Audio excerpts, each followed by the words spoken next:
মেশিনেরা এত সার কেনার টাকা দিই, সেগুলো কি করে? পানিতে ফেলে দেয় নাকি মেরে ধরে খায়? কি করে বুঝি না, কি যে করি। কে ফোন দিল? এসপি সাহেব?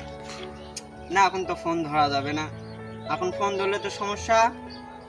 আবার ফোন দিয়েছে ম্যাজিস্ট্রেট। না, আরো ফোন ধরা যাবে না, এখন বিজি। আমার জমিগুলো হলে কি অবস্থা, শহরে থাকি, এদিক দেখিও না, টাকা দিই শুধু কৃষক যে কই না ধান ধুন ভালো করে হয়, তো টাকা পয়সা সব খাইয়াই গুলো।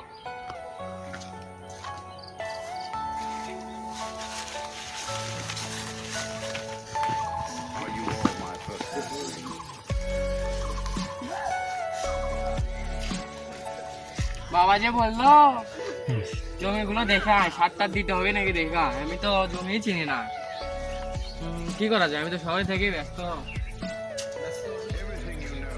দেখিস কাকু পাই নাকি? কাকু তো পাই। ভাই আসসালামু আলাইকুম। ওয়ালাইকুম আসসালাম, কেমন আছো তুমি?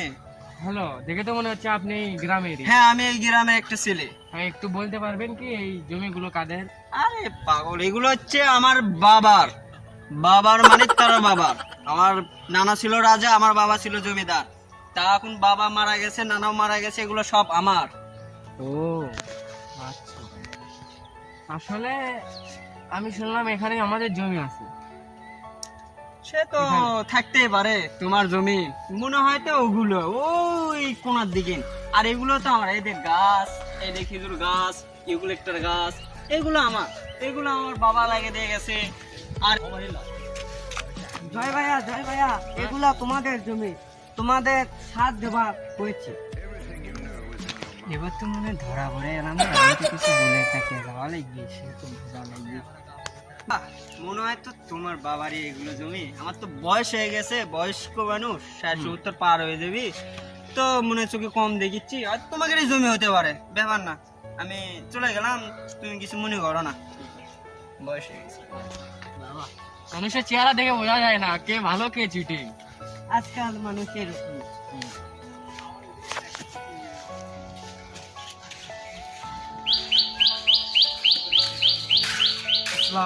ওয়ালাইকুম আসসালাম, কেমন আছো? এই তো আলহামদুলিল্লাহ ভালো, আপনি কেমন আছেন? আলহামদুলিল্লাহ। কি করো তুমি এখন? এই তো এখন এদিকে পরীক্ষা দিয়ে এখন বেকার বসে আছি। ও, বেকার বসে আছো? আরে চিন্তা করো না, এই এখনকার যুগে কোনো বেকার বসে থাকা লাগে না। তো আমি বগুড়া বড় অফিসে কাজ করি, আমার হাতে সবসময় 2-3টা চাকরি থাকে। সেদিন ছেলেকে একটা চাকরি দিলাম, আর একটা পদ ফাঁকা আছে, তুমি কি চাকরি করতে চাও? চাকরিটা হলে তো ভালো হয়, পরিবারে যে একটা। হ্যাঁ, সে তো বুঝি, তুমি চাকরি করবা অনেক কিছু, তুমি তো জানো চাকরি তো এখন টাকা পয়সা ছাড়া তো চাকরি করা যায় না। না, তা অবশ্য ঠিক। চাকরি করতে টাকা লাগে, ওই 20-25 হাজার টাকা লাগে, এর ব্যাপার না, তুমি আমাদের 10,000 টাকা দিও, এটা কাউকে বলো না। এখন তোমার চাকরি টেনশন করা লাগবে, তোমার পারিবারিক গিয়ে বেতন দিয়ে অনেক টাকা কামাই ইনকাম করতে, তো তুমি এখন বর্তমান 2,000 টাকা আমাকে দিও, আর বাকি টাকা ওই বিকাশ নাই, তুমি আমার বিকাশে টাকা মাইরা দিও, বুঝছো? এখন তো বিকাশে টাকা মারবো, এখন যে যুগ জামানা, প্রতারণার অনেক, মানে খবরে অনেক তো। 10 মিনিট তুমি আমাকে অবিশ্বাস করেছ। হ্যালো বস, ওই যে শান্তা একটা ছেলেবার আছে, সুন্দর, সমস্যা নাই, চাকরি ভালো। ভাই আচ্ছা আচ্ছা বস, ভুলে গেছে, আমার এই চাকরিটা লাগবে। আরে মেয়ে তুমি আমাকে ভাই। অবিশ্বাস করো। ভাই ভুলে গেছে, আমার এই চাকরিটা লাগবে ভাই। আচ্ছা ঠিক আছে, তাহলে আমাকে 2,000 টাকা দাও, আর বাকি টাকা বিকাশে দিও, সমস্যা নেই, দাও। ভাই এটা আচ্ছা ওকে।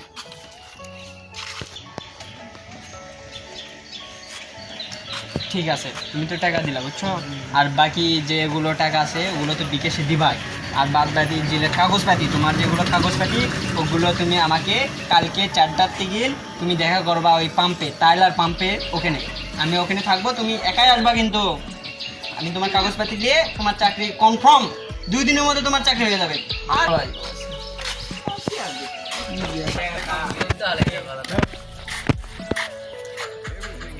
কি এক ভুল করলাম, টাকাটা কি তালের মাথায় দিয়ে দিলাম। ও বলে এক বগুড়া বিরাট অফিসে বলে চাকরি করে, তাই এবার লুঙ্গি পরে আসছে, টাকাটা কি আমার পানিতে চলে গেল। আল্লাহ।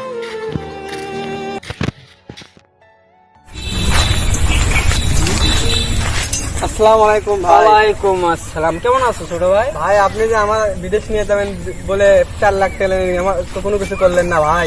তুমি টেনশন করছো, তোমার কোনো টেনশন নাই। 4 মাস গেছে, কোনো টেনশন নাই। এই মাসের মধ্যে তোমার কাগজ সবকিছু ক্লিয়ার।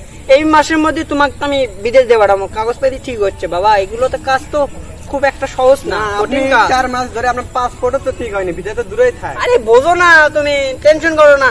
তুমি টেনশনে শুকে গেছো অনেক। যাও, তোমার এই মাসের মধ্যে তোমাকে দিয়ে পাঠাবো। আরো কিছু টাকা একটু জড়ো করে রাখো, যাওয়ার সময় আমাকে দিও। বন্ধু, সামনে তো ঈদ চলে আসলো, কাছে একটা মোবাইল টোবাইলও নাই, তোদের তো মোবাইল আছে, এরকম একটা পুরাতন মোবাইল পাইলে একটু খোঁজ খবর দিস তো।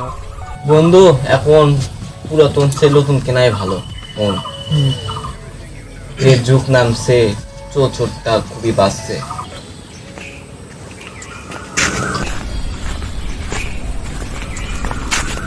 এখন শহর থেকে আসলাম তো, তো টাকা পয়সাও নেই কাছে, এখন কি যে করি। এর আগেও তো ওই গ্রামে বলদ বানাইছে অনেকেই, তো এখন কি বলদ কাউকে পাওয়া যায় নাকি দেখি। ওকে তো একটা টাকাও নেই, কি করি। আসসালামু আলাইকুম ভাই। কেমন আছো তোমরা? আছি, আপনাকে মনে হয় এলাকায় নতুন দেখতেছি। হ্যাঁ, আমি একটা খুব একটা ভালো নাই, টেনশনে আছি ভাই। কি চিন্তা? এই গেল এখন টাকা পয়সা শেষ এই যে। তো তো আমার কাছে দামি ফোন আছে বুঝছো, আমার শখের ফোন, হাতের ফোন বেচতাম। এই ফোন আমারও দরকার। দরকার তোমার? জি, এই ফোনটা আমার সব খুব শখের ফোন। দেখি ভাই, আমি ফোনটা অনেক- দেখতাম। হ্যাঁ দেখ, খুব ভালো ফোন।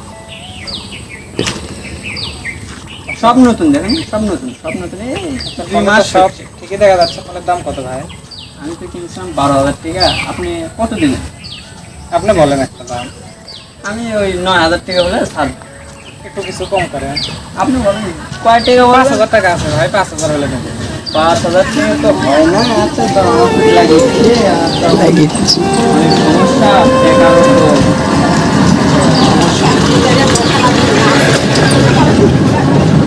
5,000 টাকা আছে এখানে, রাখেন। আচ্ছা ঠিক আছে, সমস্যা না, সমস্যা নেই। আমি আছি। আচ্ছা ভাই, ঠিক আছে, ভালো থাকেন। আসসালামু আলাইকুম। ওয়ালাইকুম।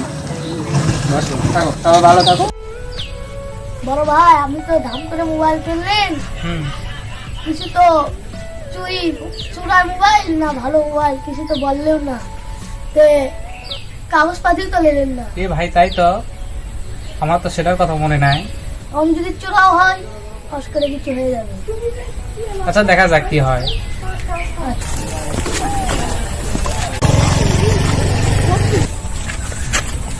স্যার বললো চোরটাকে ধরতে, তো আমার লোকেশনে দেখা যাচ্ছে মনে হয় আমার আশেপাশে 50 মিটারের মধ্যে আছে। অনেক বড় ধরনের চোর একজন, আগে ধরতেই হবে, ধরতে পারলে আমার প্রমোশনটা এবার পাক্কা। তো কোন দিকে যাওয়া যায়? দেখে লোকেশনে মনে হচ্ছে আমার এদিকে যেতে হবে। বেটারে পাইছি আজকে। এই বেটা শোন, ভাই কি আছে? আমি ভাই না, আমি ডিবি। মানে তুই একজন বড় আসামি। আমি আসামি না ভাই, আমি একজন স্টুডেন্ট মানুষ। না, তুই ফোন চুরি করেছিস। না ভাই, ফোন আমি 2 ঘন্টা আগে কিনছি। 2 ঘন্টা আগে ফোন কিনছিস? কার থেকে কিনছিস? যার থেকে কিনছি সেই দিকে গেছে। চল আমাকে দেখা। চলেন স্যার, আসুন। এ বেটা দাঁড়া, জি স্যার। আমি স্যারকে ফোন লাগিয়ে চলে যাই।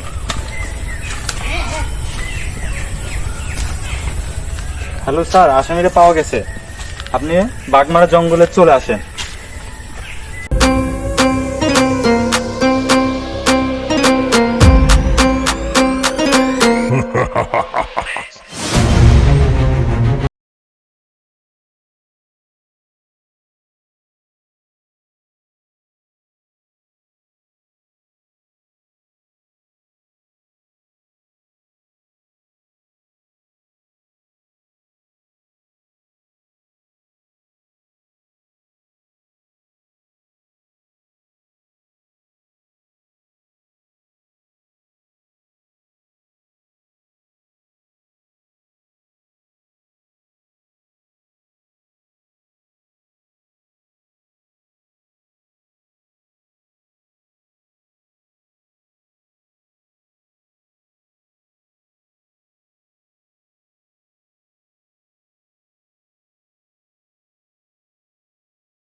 জি স্যার বলেন। তোমাদের মতো ইয়াং জেনারেশনে আজকাল এইসব প্রতারণার ভিতরে পড়ে যায়, বুঝলা? তোমরা যেটা করবে একটু দেখে শুনে করবা, যাতে কোনো মোবাইল কিনবা না, কাগজপত্র সবকিছু দেখে কিনবা, আর এয়ারপোর্ট থেকে এগুলো থেকে বিরত থাকবে, ঠিক আছে? স্যার আমাকে মাফ করে দেন, আমি আর এগুলো করবো না কোনোদিন। মানুষের অনেক প্রতারণা করছি, অনেক টাকা মেরে নিছি মোবাইলের নাম দিয়ে, জায়গার নাম দিয়ে, অনেক জায়গা দিয়ে বিদেশ যাওয়ার প্রতারণা করছি, আমাকে মাফ করে দেন।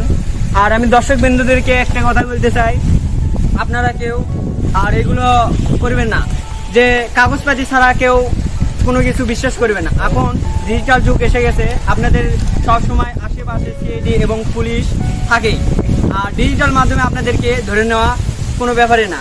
ভুল হয়ে গেছে, আপনারা আমাকে সবাই মাফ করবেন।